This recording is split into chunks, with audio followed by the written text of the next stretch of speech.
নমস্কার। কবিতা পাঠের সময় এখন। আমরা কবিতা পাঠে ছিলাম, আমরা কবিতা পাঠে আছি এবং আমরা কবিতা পাঠে থাকব।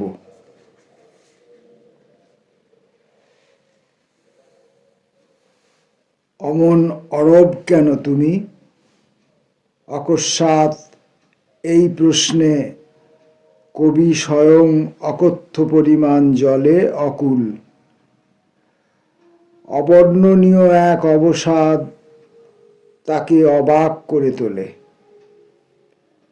ও কবি, তুমি তো অমিত, তোমার অশ্ব নয়। ছুটে এসো হর্স পাওয়ার নিয়ে। অবিশ্বাস্য ও অনির্বচনীয় এক শক্তি জেগে ওঠে কোয়ার্ক মণ্ডলে।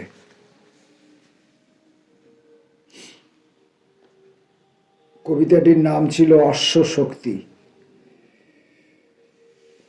কবিতাগুলি বর্ণানুক্রমিকভাবে পড়া হবে। অশ্বশক্তির পরের কবিতাটি আচরণ, অর্থাৎ একটি কবিতার মধ্যে একটি মাত্র বর্ণের আধিক্য দেখা যাবে। আচরণের মধ্যে আ স্বরবর্ণটির আধিক্য দেখা যাবে। আরক্ত মুখে সে তাকিয়েছিল তার দিকে। নিজের আপাদমস্তককে সে দুভাগ করেছে, এক ভাগে আমি, অন্য ভাগে তুমি। দেখে আউলে উঠছে তার শরীর, মরণ আমার। আঁকা বাঁকা প্রেমের গতি, কখনো ঘা মারছে আতে, কখনো বা আকণ্ঠ ডিভোর্স। সারা জীবন ধরে সে যা আঞ্জাম করেছে শব্দে বাক্যে, সেসব এখন ব্যর্থতা বিষয়ক আসর।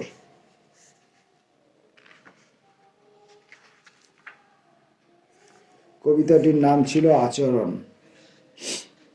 এবারের কবিতাটির নাম ইরাবান। ইলা বললে এই পৃথিবীটার কথা বোঝে লোকে। ইস্কাপনের বিবি ছাড়া যা আর কিছু নয়। বাক্য বা বাণী, ধেনু বা গাভী, সুরা জল, এমনকি বুধের ঘরণীর কথাও ভাবে কেউ কেউ। তোমার কথাও যে হতে পারে তেমন ভাবনা কাউকে আবিষ্ট করে না। আমিও চাই না কোনো নামপদ নিয়ে তোমাকে চিহ্নিত করতে, যা নিয়ে বোকা বোকা কোনো কবিতা প্রেমিক একদিন হয়ে উঠুক বিখ্যাত এক প্রাবন্ধিক। বিদ্যুৎ মাছ ইলকে বাংলা অভিধানে ঢোকাই, তার প্রিয় মহিলাকে বলি ইলা, যাতে গভীর রাতের মধ্যে হারিয়ে যায় মন। ইলাবৃত বর্ষের খোঁজে পিছনের দিকে হাঁটুক পদযাত্রার দল।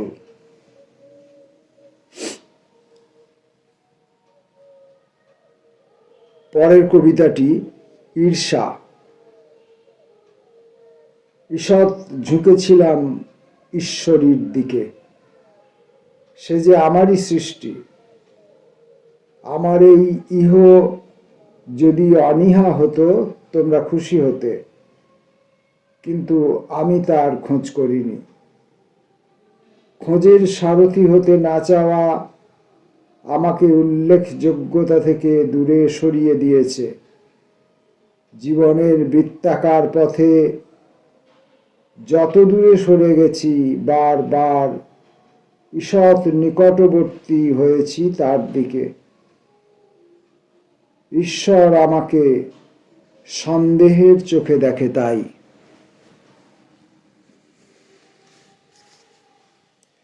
বর্ণানুক্রমিকভাবে কবিতাগুলি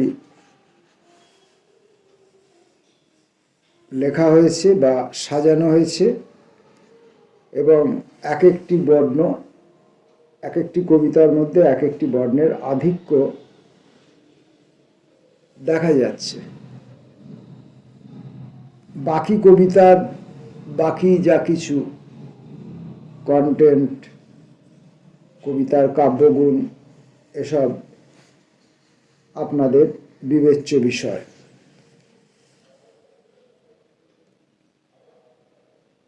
বর্তমান কবিতাটির নাম উইল। উদ্দাম হয়েছিল যে প্রেম, তোমার উদাসীনতা মাখা উপহারে তা নিঃশেষ হয়েছে। উপরন্তু যে বিপুল পরিমাণ জলরাশি উপযাজক হয়ে আয়োজন করেছিল এক অন্য রকমের স্নান, সেও এখন এক উস্কো খুস্কো বেপথু পথচারী। উদ্দিষ্ট প্রেম এবং জলরাশির জন্য বিন্দুমাত্র করুণা প্রার্থনা করছি না। যে অনিবার্য পরিণতি একদিন উপস্থিত হবে তোমার নাম চায়, তা যাতে উপমা হিসাবে ব্যবহৃত না হয় কারো জীবনে, তার জন্য কিছু উপনদী, উপনগরী ও এক উপবনের উপস্থাপনা করতে চাইব আগামী উপন্যাসে।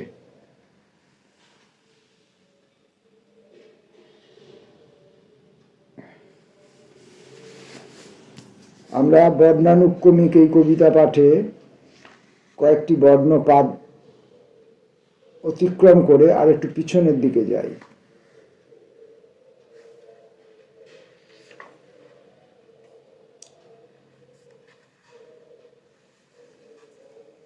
দণ্ডকাঙ্ক্ষা, এই কবিতার মধ্যে 10 ব্যঞ্জন বর্ণটির আধিক্য দেখা যাবে। দণ্ডে দণ্ডে দণ্ড দাও দর্পি, দয়া দিয়ে দমন করো না। দাম্ভিকের দংশন দারুসাদে ভরা, দহনের দাফন কাজ ততোধিক প্রিয়। দিল দিয়ে দেখার ইচ্ছা দীঘল করেছি দিনে দিনে, তাকে দুয়ো দিয়ে হেনস্থা করো না। হে দাম্ভিক, দর্শককে দৃশ্য থেকে বঞ্চিত করো না। দেহ আর হৃদয়ের দৈরথ থেকে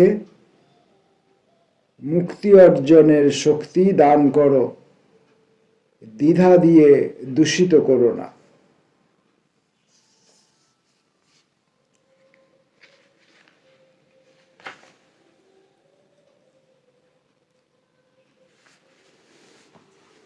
বাইরে খুব ঠান্ডা পড়েছে, কুয়াশা, অন্ধকার, চোখ ঝাপসা ঝাপসা লাগছে।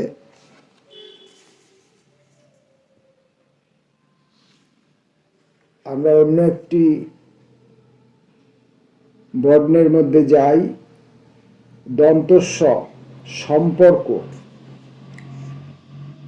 সহজভাবে আসতে চাইছে সে, আমি বলছি একটু অসহজ হও।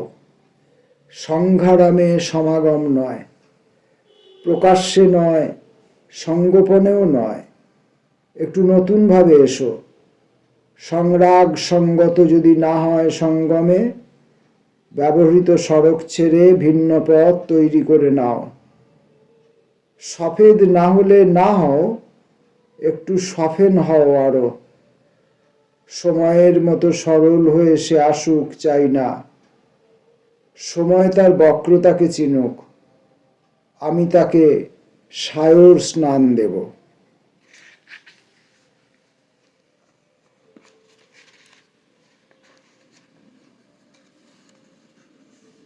যদি ব্যঞ্জন বর্ণের গ অক্ষরটিতে যাই, সেখানে গহ্বর নামের লেখাটি পাব।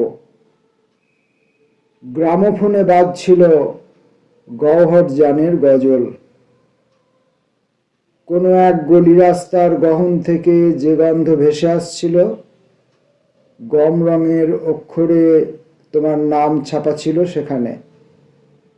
গুরু গুরু শব্দে মেঘগর্জন হবে কিছুক্ষণ পর, ঘন ঘন গভীর নিঃশ্বাস ফেলবে বাতাস, রাস্তার গূঢ় অভিপ্রায় তখন গমন বিলাসী, তবু গন্তব্য কেবল এক অলীক কল্পনা। গোপন পথে গমক ধরে ধরে সেই যাওয়াকে বিগত বলে মানতে পারিনি আমি। এখনো তোমার গানে গন্ধর্বের অন্বেষণ করি। স্বরব্যঞ্জনের কথোপকথন এই কবিতার বইটি আমার এবছর বর্ধমান লিটল ম্যাগাজিন মেলা উপলক্ষে বার্নিক প্রকাশনী থেকে প্রকাশিত হয়েছে। সামনেই কলকাতা বইমেলা, সেখানে বার্নিকের স্টল থাকবে। বার্নিকের আমাদের প্রিয় স্যার মধুসূদন স্যার থাকবেন। আপনারা সেখানে স্বরব্যঞ্জনের খোঁজ ইচ্ছে করলে করতে পারেন, সম্ভবত পাওয়া যাবে। এবং আপনারা যদি বইমেলায় তো হাজার হাজার লোক যান, যদি আপনারা কেউ এই বইটি সংগ্রহ করেন বা ওই মেলার মধ্যে স্টলের মধ্যে দাঁড়িয়েই যদি দু একটি পাতা উল্টে দেখেন, তারপর যদি দু একটি মন্তব্য করে জানান যে এরকম কাজ আগে কেউ করেছেন কিনা,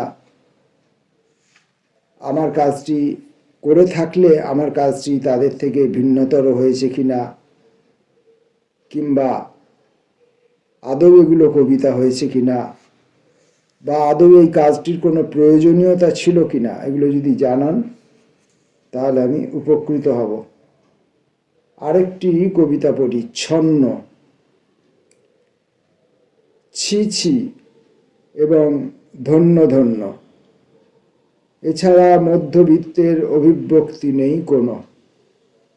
ছারপোকা মশা আর উকুনের পর নিচু দিকের হাতছানিতে ছন্দবদ্ধতার ছলনায় অভ্যস্ত এরা, ছকবিহীন কিছু বোঝে না। ছাপ্পড় ছাড়িয়ে ছক্কা হাঁকানোর সাহস ছবি আঁকার খাতাতেও দেখায় না কখনো। ছোট এবং ছোট্টর তুলনাতেই গবেষণা করে। বৃহত্তম এবং ছলাচ্ছলের সান্নিধ্য নেই বললেই হয়। ছ্যাঁত করে আগুনের ছ্যাঁকা লাগে বুকে, ছিটকিনি ভেঙে ছি ছির মুখোমুখি দাঁড়াতে বললে। ছ্যাঁত করে আগুনের ছ্যাঁকা লাগে বুকে, ছিটকিনি ভেঙে ছি ছির মুখোমুখি দাঁড়াতে বললে। মধ্যবিত্ততার সীমাবদ্ধতা। এই বই থেকে আজকের কবিতা পাঠ এই পর্যন্ত রাখলুম।